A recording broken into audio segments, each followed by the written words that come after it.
अचो त सिंधी सिखूं। सिंधी सिखण जे अॼु जे हिन सबक में तव्हांजी आजा आहे। असां तव्हांखे सेखारण शुरू कई आहे सिंधीअ में आयोटा।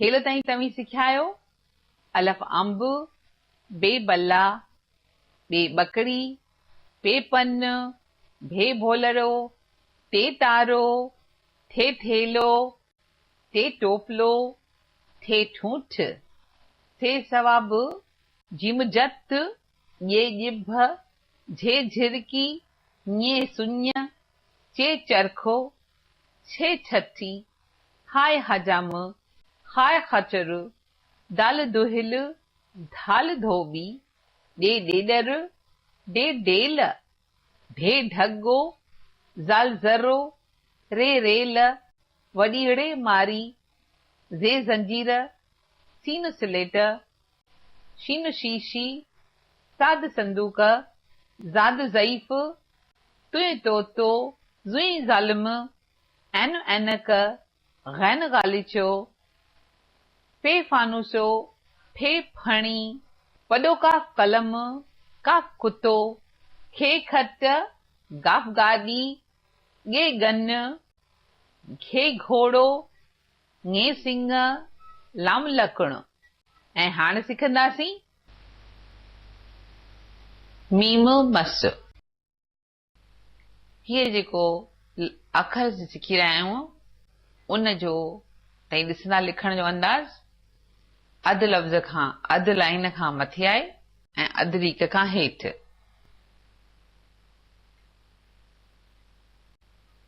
मीम मस या मीम म सां मोर, म सां मोर, म सां मथो ऐं म सां मख। ही जेको उच्चार आहे सो अंग्रेजीअ में थींदो आहे S M in moon, S M in moon. ऐं लिखण जी रीत तव्हां ॾिठी आहे। न सां थींदो आहे नक, नून नक। असीं सदाई न पिया कंदा आहियूं त न लिखण जो नमूनो ही आहे।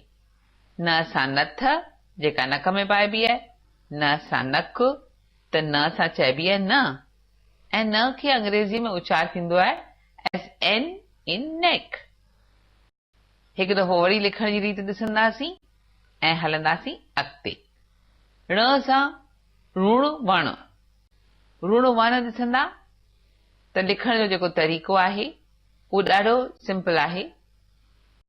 ऋण वण, ण सां थींदो आहे वण। हाणे जेको ऋण वण जेको चऊं था असीं ण सां, उन सां बि असांजो को बि लफ़्ज़ शुरू कोन थींदो आहे। यानी इहो ण कंहिं बि लफ़्ज़ में शुरूआत में न ईंदो आहे। जीअं वण, ण सां पाणी, ण सां राणी। इहो हिकिड़ो टिपिकल असांजो सिंधी उच्चार आहे, ख़ासि आहे। इहा आहे व सां वाढो, अधु लीक खां मथे अधु लीक खां हेठि, व सां वाढो। ऐं व सां वॾो, घर जा वॾा असीं चवंदा आहियूं, सो उहो थींदो आहे वाव। व सां वाढो, व सां वल, वल एज वी इन वैन। इहो आहे उच्चार असांजे व जो, व सां वाढो। ह सां हरणी, असीं चवंदा आहियूं हे हरणी। तव्हां हरणी ॾिठी आहे। ह सां हरण, ह सां हथ, ॿ हथ, ह सां हवा।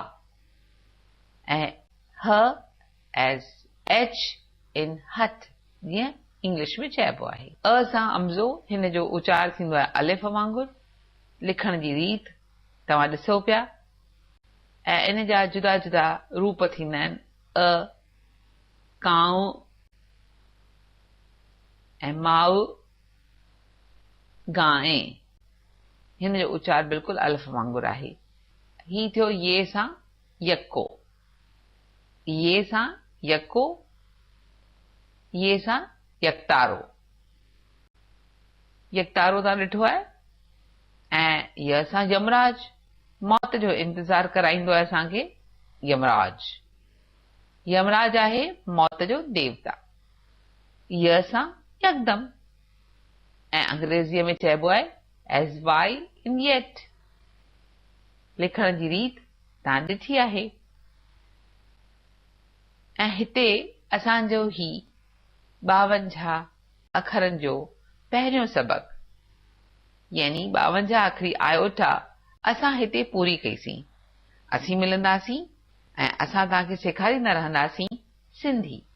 सिखो सिंधी पंहिंजे घर में पंहिंजी सहूलियत सां, ऐं कंदा रहो प्रैक्टिस।